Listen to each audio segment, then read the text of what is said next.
السلام علیکم ورحمۃ اللہ وبرکاتہ نحمده ونصلی علی رسوله الکریم اما بعد فاعوذ باللہ من الشیطان الرجیم بسم اللہ الرحمن الرحیم۔ جیسا کہ گزشتہ پروگرام میں ہم صحابہ کرام کے اس سوال کا جواب سن چکے ہیں جب انہوں نے پوچھا کہ اے اللہ کے رسول صلی اللہ علیہ وسلم، یہ قربانی کیا چیز ہے؟ ما هذه الاضاحی، یعنی ہم قربانی کیوں کرتے ہیں؟ تو آپ صلی اللہ علیہ وسلم نے فرمایا سنت ابیکم ابراہیم، یہ قربانی تمہارے باپ ابراہیم علیہ السلام کی سنت ہے، ان کا طریقہ ہے، یعنی ہم ان کے طریقے پر عمل کرتے ہوئے قربانی کرتے ہیں۔ حضرت ابراہیم علیہ السلام کا یہ طریقہ کب رائج ہوا اور انہوں نے کس قسم کی قربانی کی؟ وہ کون سی ایسی قربانی تھی جو اللہ سبحانہ و تعالیٰ کو بہت پسند آئی کہ پھر اس کا سلسلہ ہمیشہ کے لیے بعد کی نسلوں میں چھوڑ دیا گیا؟ تو آئیے دیکھتے ہیں اس سلسلے میں قرآن حکیم سے ہمیں کیا پتہ چلتا ہے۔ سورۃ الصافات میں اللہ سبحانہ و تعالیٰ فرماتے ہیں وَقَالَ إِنِّي ذَاهِبٌ إِلَىٰ رَبِّي سَيَهْدِينِ، اور ابراہیم علیہ السلام نے کہا میں تو ہجرت کر کے اپنے پروردگار کی طرف جانے والا ہوں، وہ ضرور میری رہنمائی کرے گا۔ یہ الفاظ انہوں نے اس موقع پر کہے جب ان کی قوم انہیں اپنے وطن سے نکالنے کے درپے ہو گئی۔ ابراہیم علیہ السلام کو بتوں کے انکار پر یا بتوں کی پرستش کے انکار پر جب آگ میں پھینکا گیا اور آگ بھی گل و گلزار ہو گئی، آگ نے ابراہیم علیہ السلام کو کوئی نقصان نہیں پہنچایا تو قوم لاجواب ہو گئی۔ اب ان کے پاس اس کے سوا کوئی چارہ نہ تھا کہ انہیں اپنے دیش سے نکال دیں۔ اس پر ابراہیم علیہ السلام پریشان نہیں ہوئے، غم زدہ نہیں ہوئے۔ جس رب کی خاطر انہوں نے قربانی کی تھی، اپنی جان کی پرواہ بھی نہ کی اور آگ کے گڑھے میں کود گئے، اسی رب کے توکل پر، اسی رب کے سہارے پر اب وہ رب کی طرف رجوع کرتے ہیں اور فرماتے ہیں انی ذاہب الی ربی، میں تو اپنے رب کی طرف جا رہا ہوں، سیہدینی، وہ میری رہنمائی فرمائے گا کہ اب آئندہ مجھے کیا کرنا ہے۔ جس نے آج تک مجھے نہیں چھوڑا وہ آئندہ بھی نہیں چھوڑے گا۔ اور پھر شام کی طرف ہجرت کر کے چلے جاتے ہیں، وہاں جا کر دعا مانگتے ہیں رب ھب لی من الصالحین، اے رب مجھے نیکوں میں سے اولاد عطا کر، مجھے نیک بخت اولاد دے۔ اللہ سبحانہ و تعالیٰ نے ابراہیم علیہ السلام کی دعا سنی اور انہیں ایک بردبار لڑکے کی خوشخبری سنائی۔ فبشرناہ بغلام حلیم، ہم نے اس کو ایک بہت فرما بردار، بردبار اور بہت اچھے بیٹے کی خوشخبری دی، کیونکہ والدین کے لیے اولاد اگرچہ ایک نعمت ہے لیکن اولاد کی خوشی اسی وقت ہوتی ہے جب اولاد کے اخلاق اور کردار ایسے ہوں کہ ماں باپ ان کی طرف دیکھیں تو وہ ان کی آنکھوں کی ٹھنڈک بن جائیں۔ اللہ تعالیٰ نے ابراہیم علیہ السلام کی دعا کو اتنی خوبصورتی کے ساتھ شرف قبولیت بخشا کہ صرف بیٹا نہیں، غلام حلیم کی بات فرمائی۔ اب کیا ہوا؟ بچہ پیدا ہوا۔ ابراہیم علیہ السلام کو حکم ہوا کہ اس بچے اور اس کی ماں کو مکہ کے اس بے آب و گیاہ میدان میں چھوڑ دیا جائے۔ اللہ کے حکم سے ابراہیم علیہ السلام دونوں کو لے کر مکہ آ جاتے ہیں اور پھر چھوڑ کر خود واپس چلے جاتے ہیں۔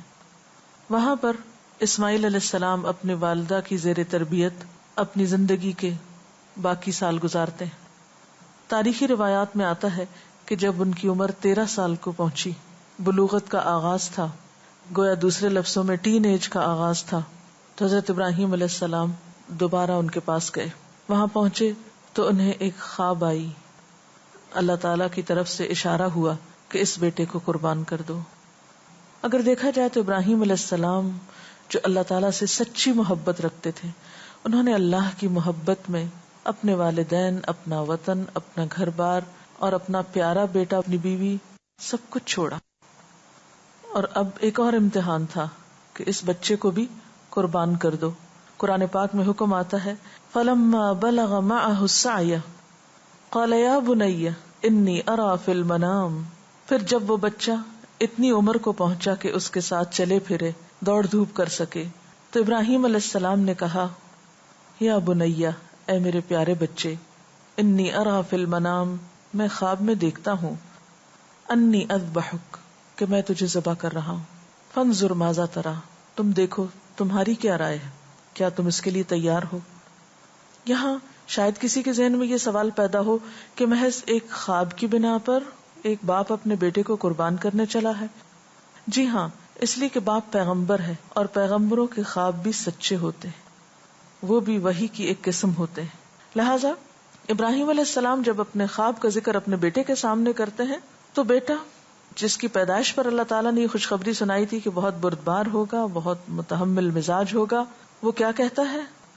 قال یا ابتی، کہتا ہے اے میرے پیارے ابا جان، افعل ما تؤمر، آپ کر لیجئے جو بھی آپ کو حکم ملا ہے، ستجدنی انشاء اللہ من الصابرین، آپ انشاءاللہ مجھے صابروں میں سے پائیں گے، میں کوئی شکایت نہیں کروں گا، میں انکار نہیں کروں گا، میں حاضر ہوں، میں آپ کے خواب کی تعبیر کے طور پر قربانی کے لیے تیار ہوں۔ اب کیا ہوتا ہے؟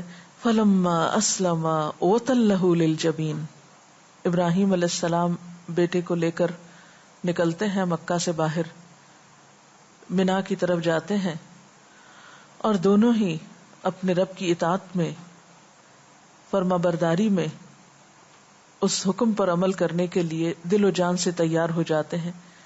اور اس کیفیت کو قرآن کن الفاظ میں بیان کرتا ہے؟ فلما اسلما، کہ جب دونوں ہی مطیع فرمان ہو گئے، دونوں ہی نے سر تسلیم خم کر دیا، دونوں نے ہی اطاعت گزاری کی مثال قائم کر دی، وَتَلَّهُ لِلْجَبِينِ، اور باپ نے بیٹے کو پیشانی کے بل گرایا، یعنی سیدھا لٹانے کی بجائے الٹا لٹایا یا کروٹ کے بل لٹایا۔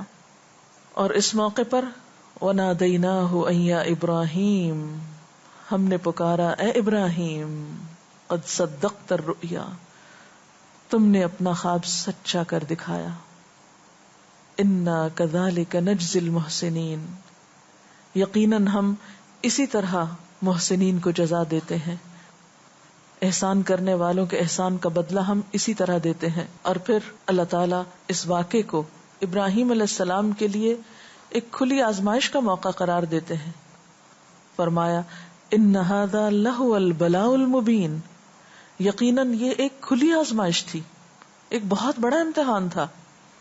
آپ تھوڑی دیر کے لیے سوچئے کہ ایک شخص جس کی ساری زندگی طرح طرح کی آزمائشوں میں گزری، جسے اپنا گھر بار سب کچھ چھوڑنا پڑا، اور پھر بڑھاپے میں اللہ نے اولاد دی، وَهَبَ لِي عَلَى الْكِبَرِ اسماعیل، اللہ نے مجھے بڑی عمر میں اسماعیل عطا کیا،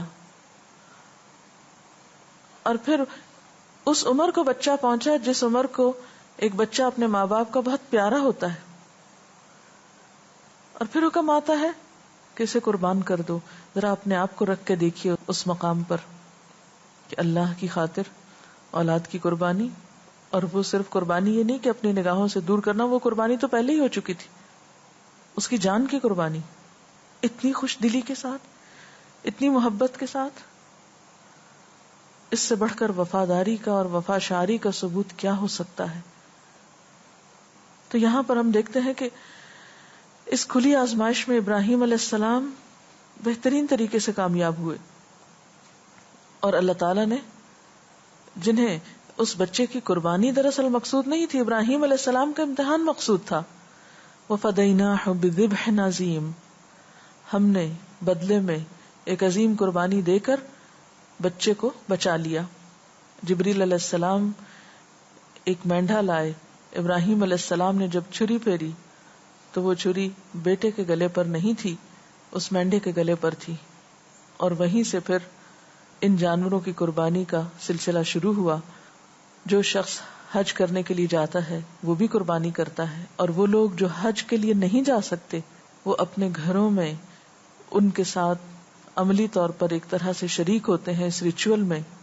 جو صاحب حیثیت ہوتا ہے وہ قربانی کرتا ہے، لیکن حقیقت یہ ہے کہ اللہ تعالیٰ نے ابراہیم علیہ السلام کے اس سچے جذبے کو، جذبہ وفا کو، جذبہ اطاعت کو، جذبہ قربانی کو قبول کر لیا، اور یہی وجہ ہے کہ ہم دیکھتے ہیں کہ اس کے بعد یعنی ابراہیم علیہ السلام کے بعد جتنے انبیاء آتے ہیں، آپ کی اولاد میں آتے ہیں، بنی اسرائیل کے جتنے پیغمبر ہیں، پھر خود نبی صلی اللہ علیہ وسلم، یہ سب ابراہیم علیہ السلام کی نسل سے ہیں. آپ کا ذکر خیر ہر نماز میں درود شریف کے اندر ہوتا ہے. یہ سب آپ کی قربانیوں کا نتیجہ ہے. حقیقت کی بات ہے کہ جو شخص اللہ کی خاطر قربانی کرتا ہے، اللہ تعالیٰ اس کے اجر کو ضائع نہیں کرتے. اللہ تعالیٰ اس کو دنیا میں بھی بہترین بدلہ دیتے ہیں. اور اسی لیے یہاں پر مزید فرمایا وَتَرَكْنَا عَلَيْهِ فِي الْآخِرِينَ، ہم نے اس کا ذکر خیر پچھلوں میں باقی رکھا. یعنی بعد کی نسلیں ابراہیم علیہ السلام کا ذکر بہترین الفاظ میں کرتی ہیں. آج آپ دیکھیں، خواہ یہودیت کے پیروکار ہوں یا نصرانیت کے یا اہل اسلام ہوں، سب کے سب ابراہیم علیہ السلام کا ذکر اور آپ کا نام عزت و احترام سے لیتے ہیں. اور پھر اللہ تعالیٰ فرماتے ہیں سلام علی ابراہیم، ابراہیم پر سلامتی، ابراہیم علیہ السلام پر سلام ہو. کذالک نجزی المحسنین، ہم نیکوکاروں کو ایسا ہی بدلہ دیتے ہیں. یعنی ابراہیم علیہ السلام کے طریقے پر عمل کرتے ہوئے جو شخص بھی اس راستے پر چلے گا، یعنی آپ کی سنت کی پیروی کرے گا، جیسا کہ نبی صلی اللہ علیہ وسلم نے فرمایا سنت ابیکم ابراہیم، وہ یقیناً بہترین جزا پائے گا. اور ہر سال اس موقع پر، یعنی عید الاضحیٰ کے موقع پر، عید قربان کے موقع پر جانوروں کا قربان کرنا اسی عظیم قربانی کی یاد دلاتا ہے. دراصل اس میں ہمارے لیے سبق یہ ہے کہ ہم اللہ تعالی کی خاطر کچھ بھی قربان کرنا پڑے تو قربان کرنے سے نہ چوکیں. قربانی چھوٹی ہو یا بڑی، جب بھی زندگی میں قربانی کا موقع آئے تو اللہ کے نام پر کچھ بھی دینے سے گریز نہ کیا جائے، کیونکہ اللہ تعالی انسان کو صرف آزماتا ہے، اس کا امتحان لیتا ہے. اسے نہ تو کسی کی جان مطلوب ہے، نہ کسی کا مال چاہیے اور نہ دیگر چیزیں. اسے تو دراصل ہمارے دلوں کا تقویٰ اور محبت اور جذبہ اطاعت مطلوب ہے. یہی قربانی کا سبق ہے. اگر اس سلسلے میں آپ کے ذہن میں کچھ سوال ہو تو آپ کر سکتے ہیں. میرا سوال یہ ہے کہ آج کل قربانی صرف ایک ریچول بن کر رہ گئی ہے، تو ہم قربانی کرتے ہوئے حضرت ابراہیم والی اسپرٹس کو کیسے زندہ رکھ سکتے ہیں؟ قربانی کی اسپرٹ کو زندہ رکھنے کے لیے والدین اور اساتذہ اہم کردار ادا کر سکتے ہیں. والدین کو چاہیے کہ وہ اپنے بچوں کو حضرت ابراہیم علیہ السلام کا واقعہ ایک کہانی کی شکل میں بتائیں.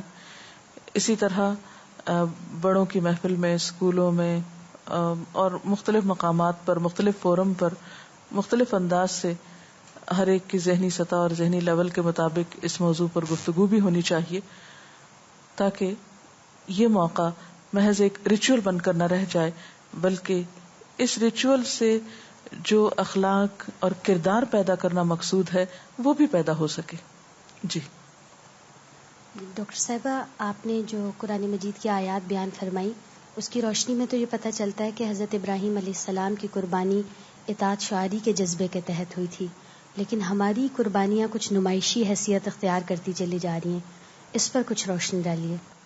جی ہاں، آپ نے درست فرمایا کہ ہماری قربانی عموماً اس روح سے خالی ہوتی ہے، یا بعض اوقات عید کے موقع پر جانوروں کے سائز اور ان کی عمر اور ان کی شکل اور رنگ کے بارے میں مقابلہ بازی شروع ہو جاتی ہے، یا محض ایک دکھاوے کا ایک میکانکی عمل بن جاتا ہے یہ سارا موقع. تو اگر غور کیا جائے تو قرآن پاک میں نبی صلی اللہ علیہ وسلم کو جہاں قربانی کا حکم دیا گیا ہے، وہاں اللہ تعالیٰ فرماتے ہیں قل ان صلاتی و نسکی و محیای و مماتی للہ رب العالمین لا شریک لہ وبذالک امرت وانا اول المسلمین.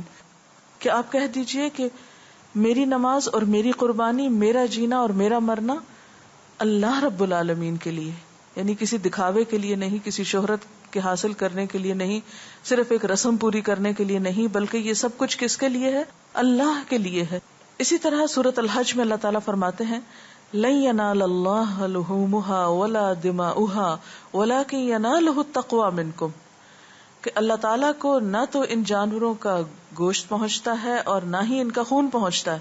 یعنی جب ہم کوئی جانور قربان کرتے ہیں تو اس کا گوشت اللہ تعالیٰ تک تو نہیں جاتا اور نہ ہی اس کا خون وہاں تک جاتا ہے، وَلَكِنْ يَنَالُهُ التَّقْوَى مِنْكُمْ، لیکن اس کو تمہارا تقوی پہنچتا ہے کہ تم کس دل، کس جذبے اور کس نیت کے ساتھ یہ قربانی کر رہے ہو. اس لیے سب قربانی کرنے والے حضرت ابراہیم علیہ السلام کے اخلاص کو، ان کے جذبے کو، ان کی اطاعت کو، ان کی وفا شعاری کو، ان کی اللہ تعالیٰ سے محبت کو اور اس محبت کی خاطر ہونے والی قربانی کو لازماً یاد رکھیں، کیونکہ اللہ تعالیٰ نہ ہماری شکل و صورت دیکھتے ہیں اور نہ ہی ہمارے مال کو دیکھتے ہیں، وہ تو ہمارے دل اور ہمارے اعمال کو دیکھتے ہیں.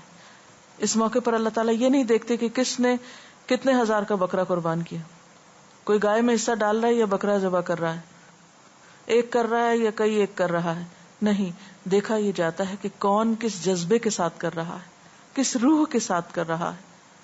جیسے روح کے بغیر جسم مردہ ہے، اسی طرح جذبے کے بغیر محض قربانی کرنا اور گوشت کو تقسیم کرنا اور ایک رسم نبھانا ایک ایسا عمل ہے کہ جس کا ہماری عملی زندگی میں کوئی خاص فائدہ نہیں ہوتا.